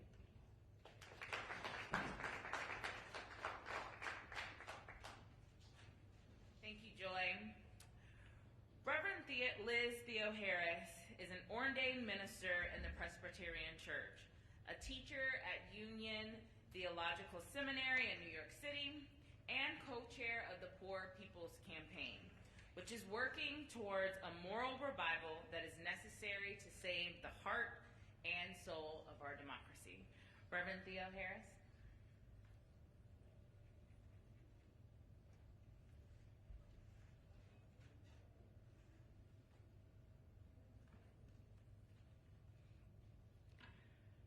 Reverend Dr. Martin Luther King Jr. celebrated his last birthday calling for immediate action to address racism, poverty, and militarism, drawing the connection between voting rights and economic justice, building a poor people's campaign. Today, there is no other way to honor Reverend Dr. King than to protect and expand voting rights, abolish the filibuster, raise wages, expand health care, and invest in our children and families. And as Yolanda Renee King said, to take action together. As Ashley said, my name is Reverend Dr. Liz Theo Harris. I'm the director of the Cairo Center and the co-chair alongside the Reverend Dr. William J. Barber II of the Poor People's Campaign, a national call for moral revival that is organizing poor and low-income people, moral leaders, and activists of every age and race and religion and gender and geography in nearly every state of these yet-to-be United States. As Reverend Dr. King said just months before he was shut down, there is nothing wrong with a traffic law which says that you have to stop for a red light. But when a man is bleeding to death, the ambulance goes through those red lights at top speed. There is a fire raging now for the poor of this society. Disinherited people all over the world are bleeding to death from deep social and economic wounds. They need brigades of ambulance drivers who will have to ignore the red lights of the present system until the emergency is solved. With fewer voting rights today than people had more than 50 years ago, despite people dying for those rights, with a rolling coup taking place in state legislatures across the country, working to diminish the power of a multiracial democracy rising up, with 140 million people who are poor and low income in this, the richest country in the world, and a third of the nation's electorate poor and low income, the nation is in desperate need of ambulance drivers who are prepared to run through the red lights of the present system, to protect voting rights, to abolish the filibuster, to invest in the infrastructure of our democracy and our daily lives. We must run through the red lights of closed polling places and redistricting and all forms of voter suppression. We must run through the red lights of poverty and homelessness and low wages and unemployment and abandonment in the midst of abundance. The red lights of senators who would rather listen to their wealthy corporate donors than to the demands of the people. Yes, we as a people, from the hood to the holler, from the Bronx to the border, from the California coast to the Carolinas, today on MLK Day and every day, are signing up to be ambulance drivers, readying ourselves to save the heart and soul of our democracy. We're going to push to pass voting rights, establish DC statehood, and end the filibuster, but we will not stop there. We're going to litigate in the courts and push in the legislature and engage in moral direct action in the streets to defend this democracy, to promote economic justice, to save the earth, to demilitarize our communities, to confront Christian nationalism, and to lift, lift, lift from the bottom so that everybody can rise. And we'll be here in D.C. on June 18th for a Poor People and Low-Wage Workers Assembly, a moral march on Washington and to the polls as we continue to build power. As poor and impacted leaders in states across this country have been saying, our deadline is victory. Let's move forward together and not one step back. Thank you.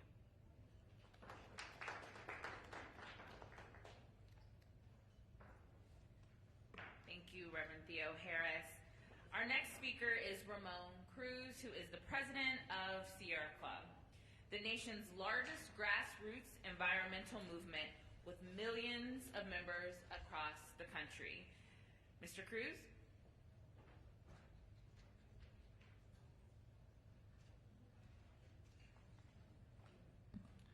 Thank you. Thank you very much for the invitation to be here today.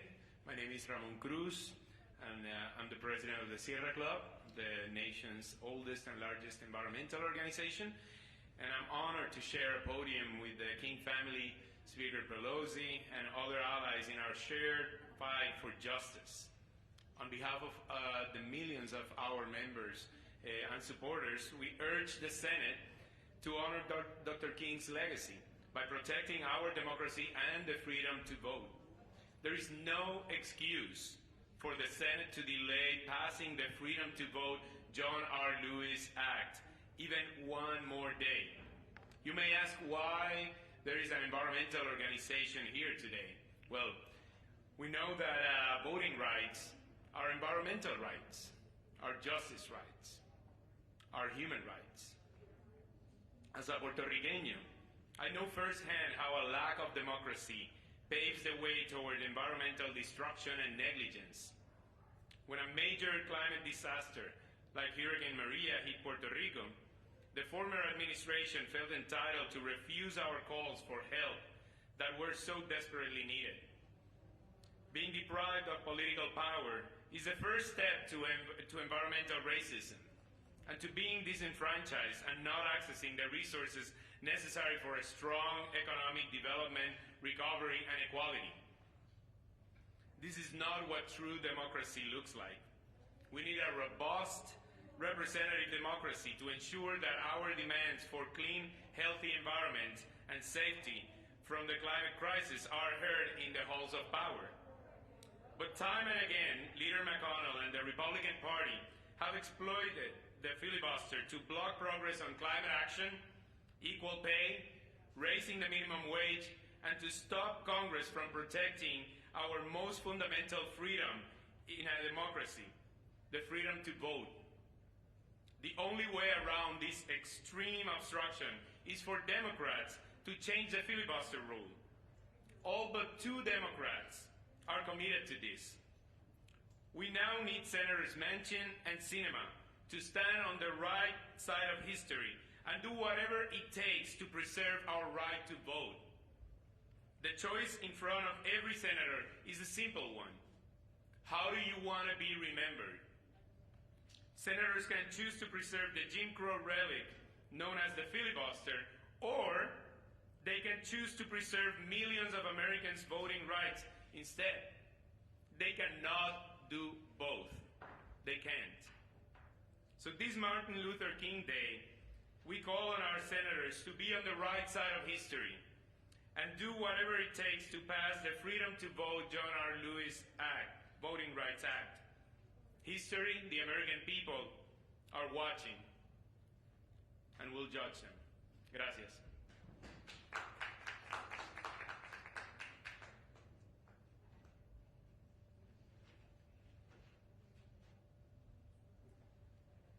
Next, we have Stephanie Young, Executive Director of When We All Vote, a national nonpartisan initiative on a mission to change the culture around voting and increase participation in democracy. Stephanie?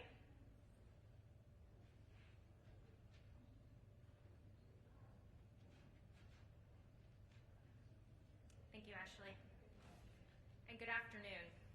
My name is Stephanie Young, and I'm the Executive Director of When We All Vote, a nonpartisan organization launched by former First Lady Michelle Obama, and we are on a mission to change the culture around voting and to increase participation in each and every election. Thank you to the King family for inviting When We All Vote to be a part of this moment. Thank you to Speaker Pelosi and the CBC Chair Joyce Beatty and Representative Terry Sewell for their leadership on Capitol Hill, and all the partners here today.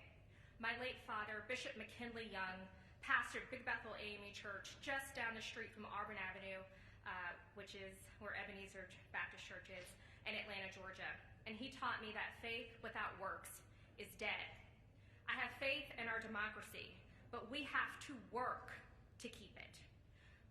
From growing up to Atlanta to apartheid Cape Town, South Africa, I learned that saving democracy has never been led by the people in power. It has been led by us, the people, and it starts in our communities. Today I stand representing Michelle Obama and the over 500,000 people that we helped to get registered and turn out to vote in 2020, the 25,000 voting squad captains who volunteered, registered, and turned out voters, people like Capricia in DC at Black Lives Matter Plaza, and Addison in Florida, and those who stepped up to be poll workers doing their local elections, and the hundreds and thousands of supporters representing When We All Vote, to join our partners here to tell the Senate, and particularly Manchin and Sinema, and all who stand in the way of progress, to pass the Freedom to Vote Act and the John Lewis Voting Rights Act, once and for all, for the sake of our democracy. The American people did their part, and they deserve a Senate who believes in democracy and leaders who will protect them and their work for their best instead of their best interests. Not to mention 83% of Americans support federal voting rights legislation, while the minority of the Senate has blocked or filibustered our progress. Let us release ourselves from the chains of the filibuster that block any progress. It has no basis in the Constitution, and it has a racist and a very present past. Last Sunday, When We All Vote published a full-page ad in the New York Times, joined by 31 organizations representing millions of Americans, to pledge to recruit and train 100,000 volunteers, register more than 1 million new voters, organize at least 100,000 Americans to contact their senators to fight for federal voting legislation and more. Dr. King's words ring truer more now than ever. Let us march on the ballot boxes until somehow we will be able to develop that day when men will have food and material necessities for their bodies, freedom and dignity for their spirits, and education and culture for their mind. No matter what happens, this is not over, and When We All Vote remains in the fight. November is coming, and we're getting ready. We are committed not only to registering thousands of people to vote, but to educate them about the importance of every elected office, from school boards to judges to governors and their secretaries of state. So to the Senate, history has its eyes on you. Pass the Freedom to Vote and the John Lewis Voting Rights Act once and for all. The fight continues. Fight on. Thank you. Thank you, Stephanie. We'll now hear from Taifa Smith Butler, the president of Demos, a dynamic think tank that powers the movement for a just, inclusive, and multiracial democracy.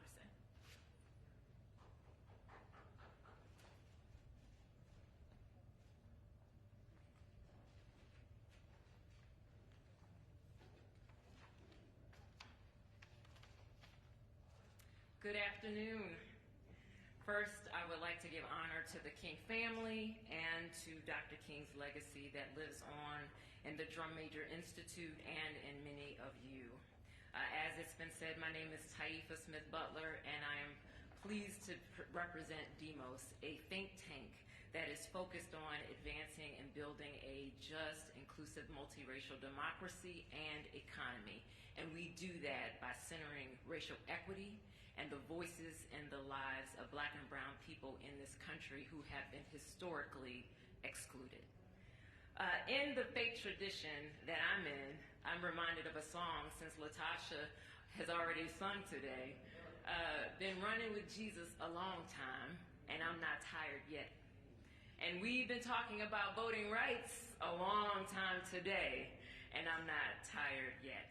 And as I stand here today near the end of this program to amplify and echo the need for us to not celebrate Dr. King's legacy while states around this country legislate voter suppression in the form of these laws that we've seen over the last year.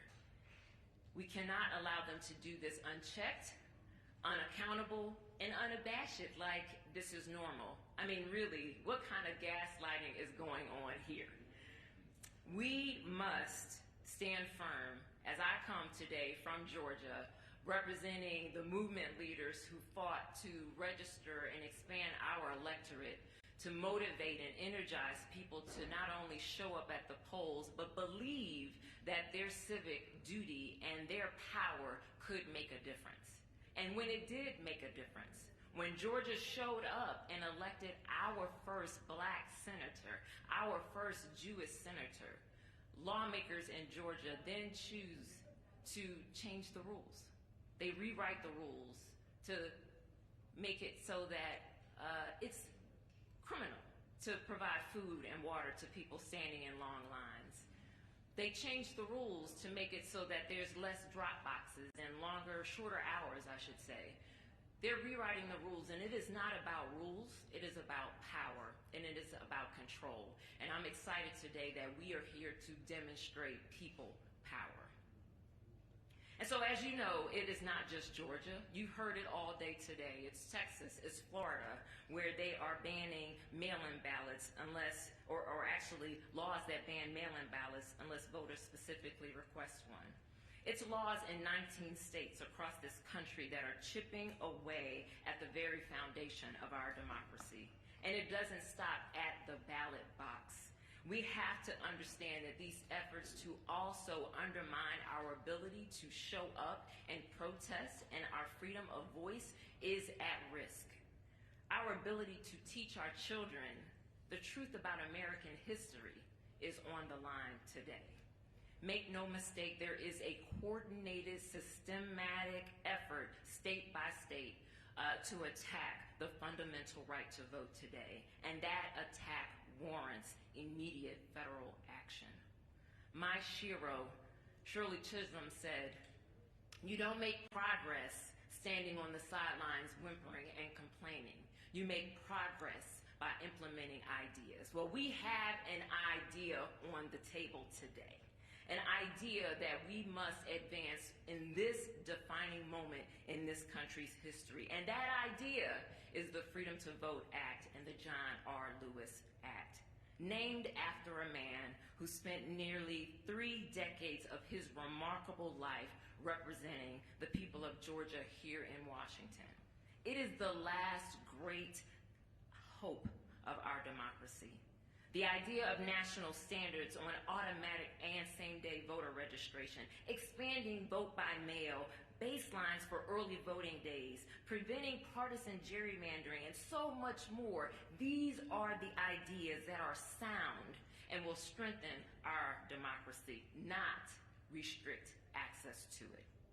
So Congress has a duty to defend the right to vote today, to stand against these unlawful voter purges, to guard against the discriminatory state-level anti-voter laws, and to do anything less is nonfeasance. I can think of no better way that Congress can honor Dr. Martin Luther King Jr., who called for justice, equality, and spoke about the fierce urgency of now, than to act on these bills today, tomorrow, this week, now. And unless and until they do, we cannot back down. And we'll be talking about voting rights for a long time, and we're not tired yet. Thank you.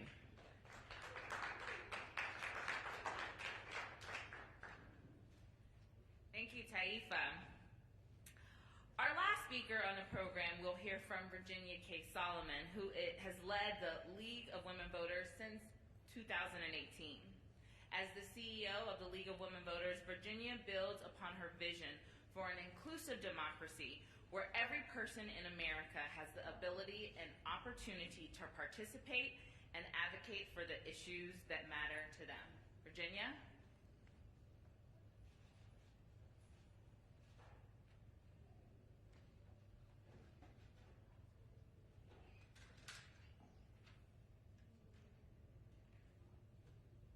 Good afternoon. I know everyone's been here for some time, so thank you. I want to give a special thanks to the King family for bringing us together and for sharing their father's legacy with us today. We're gathered here as a community to pay tribute to a man who dedicated his life to service and justice for all. And it is in his footsteps that the fight for voting rights continues. See, we wish we didn't have to be here. Let's make it clear, we don't want to have to be here today. But we must. Because we have a Senate that refuses to pass bipartisan voting rights legislation. And in absence of that bipartisanship, we have two senators who are refusing to remove the filibuster as a barrier to this legislation. So now we find ourselves in a historic moment that will define the future of America. Will we become an autocracy, or will we remain a democracy? A recent Quinnipiac poll said that 6 out of 10 Americans believe that our democracy is on the brink of collapse. And there's good reason for that. We have seen our Capitol attacked in an attempt to overturn a free and fair election. We've heard lies spewed in order to sow seeds of distrust. We've seen threats of harm to election workers. We've seen anti-voter bills passed around the country that will limit the ability of voters to cast their ballots. And we've seen gerrymandered districts all throughout the country, ensuring that Black and brown voters' votes will not matter. So these threats, they are real to the future of America. These aren't fake. This is not imagined. But despite this, despite all of these threats, we have hope. We have hope because we know that it is never too late for these senators to change their minds. And we will do everything in our power to get them to do just that, to change their minds. Senators Manchin and Sinema, there is no shame in changing your mind. Superman even changed his mind. There's no reason why you can't. And we know we are on the side of justice. We know we are on the side of morality, and we know that we are on the side of democracy. And so we ask you to join us and change your mind. And that is why we take this day, a day that honors the legacy of Dr. King and all the freedom fighters who came before him. Not just to mark how far we've come, but to rally and to lift our voices, to commit ourselves anew to the fight for democracy. And this includes the fight for DC statehood, which is a civil rights issue, which cannot be separated from the fight for democracy and voting rights. Congressman John Lewis, he said that democracy is not a state, it is an act. And when we gather together as we have today, when we protest, when we advocate, when we vote, we are performing the act of democracy in action. Do you want to know what democracy looks like? This gathering today, the people here today, the actions and the deeds that people engage in today, this is what democracy looks like. We are not a nation of naysayers, and the folks who came here today are not alarmists, nor are we part of the Democratic Party, at least the activists here. We are a movement of believers and doers. We put ourselves on the front lines to build a more perfect union for all. So when our communities are pushed out of the voting process, we fight. When our seniors can't access the polls safely, we fight. and when communities are deliberately neglected or denied voting access. We fight. And now we need the Senate to fight for us. When we stand collectively in our power as we do today, we can create real change and progress that is long, long overdue. This fight isn't about today. It's been going on for some time. Make no mistake. And that is why we are calling on the Senate to protect our sacred right to vote. They must deliver for our democracy. It is about our future. It is about the future of our children. And it will require clarity and moral courage. And those in the Senate must do what's right, especially Senators Manchin and Sinema. Be our superheroes and change your mind. History will remember this moment, and history will remember who allowed our democracy to collapse or who saved it. Each of these senators must now choose which side they are on. And we hope they will choose right. Thank you all so very much.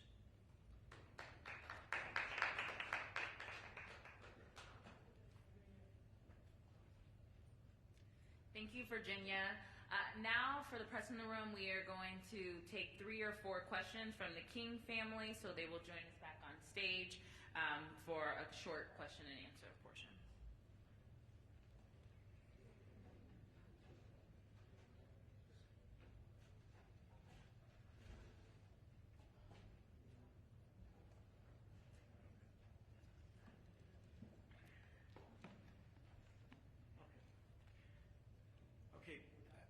We'll be happy to take a few questions, and I'll let Joel identify whomever. If you state who you are, please, just so we know. CNN? The gentleman's well, right? Okay. I heard CNN, but I don't see. Hi, thank you. If the Senate does not pass this, what is your next step? What's the next step? Well, today our focus is getting the nation galvanized, and we'll have to see what happens. A lot is going on here and across the nation today. And so none of us know what the outcome is, but what we know is our focus is today.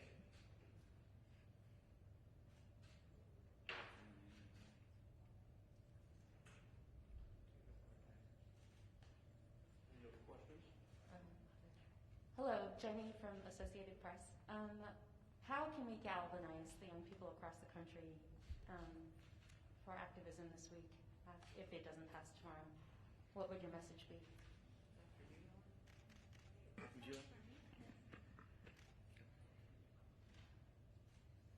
Wait, the question is, how, like, if it doesn't pass tomorrow, how do we continue activism?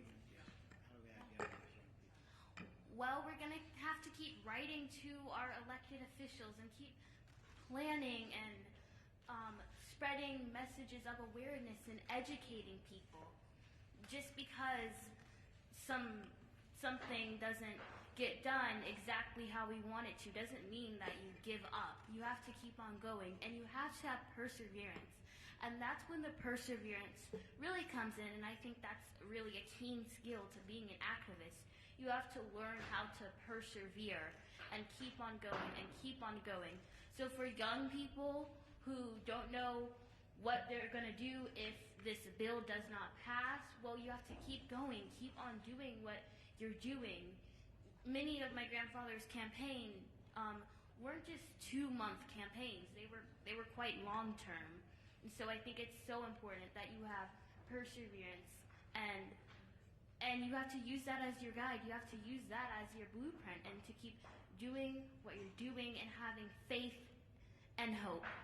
And let me add something. That's extraordinarily powerful what she's saying, which the other thing is in 1964, Dad went in to see President Johnson, and he told Dad when Dad said, "We need a Voting Rights Act now, Mr. President." And Dr. King, we're out. We're fresh out. We have nothing. We cannot do anything for you. So when Dad and his team were leaving the White House, Dad said to those who were with him, who asked Dr. King, "What are we going to do now?"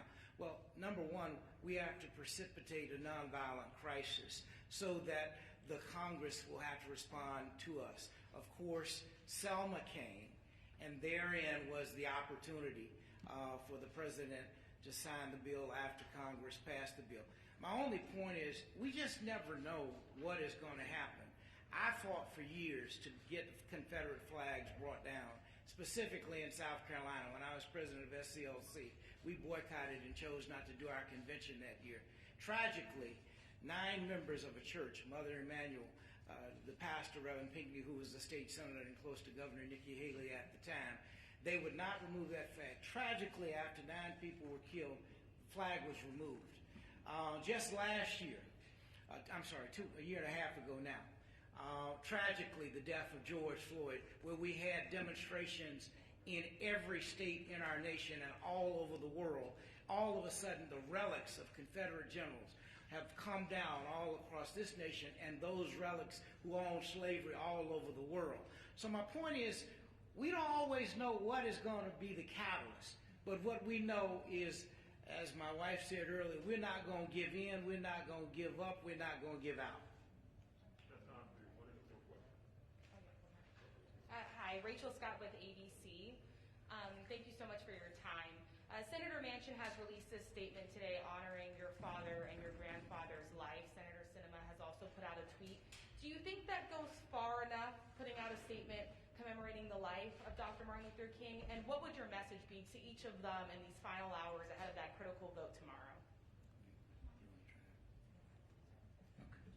First of all, I would say that, it's kind of frustrating for people to be releasing statements and you really have not totally adhered to my father's ideals. My father not only gave his life, but he fought for the right to vote. And he and others gave their lives. And again, Senator Manchin says he supports the bill, but he won't move, or has not so far moved on a pathway to say that there's a pathway forward. So my hope and my message to him would be, Senator, you got to go further. You can't say I'm for something but don't have a pathway to it. And that's anybody who's talking about Dad today, because I'm sure many senators also on the Republican side who ought to be ashamed of themselves, who have shut down the process for voter expansion, voter protections. So that's the first thing I would say. And I would ask them the same thing that I asked in my statements earlier. If, in fact, they want to celebrate the legacy of Martin Luther King Jr., I would ask them to think about their own constituents, but I also would ask them to think about Dr. King's granddaughter, Yolanda, who was born in 2008. In 2013, as I said earlier, with the Voting Rights Act being dismantled, which was the cornerstone of her grandmother's legacy. And then last year with Georgia being one of the states that has regressive and suppressive legislation. And so I would ask them to think about tonight in these final hours, and I would imagine that they will say their nightly prayers, as many do, before they fall asleep tonight. And for them to really think about, as they typed in or thought about the words of Martin Luther King Jr., is this the dream that Martin Luther King Jr. had for his granddaughter and for her peers, for them in their 13 short years to have less voting rights than the day that they were born?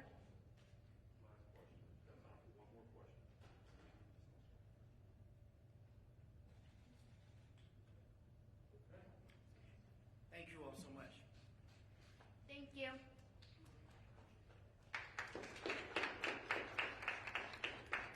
Again, we want to thank the King family. Also want to thank all the folks who helped plan this event, and particularly Stasha Rhodes on the side. So much work goes to putting these efforts together. I want to thank all the speakers for joining us to mark today, MLK Day holiday for an urgent call to action. As you heard today, tomorrow the U.S. Senate will take on voting rights legislation, and they need to hear from you all right now. Call your senators and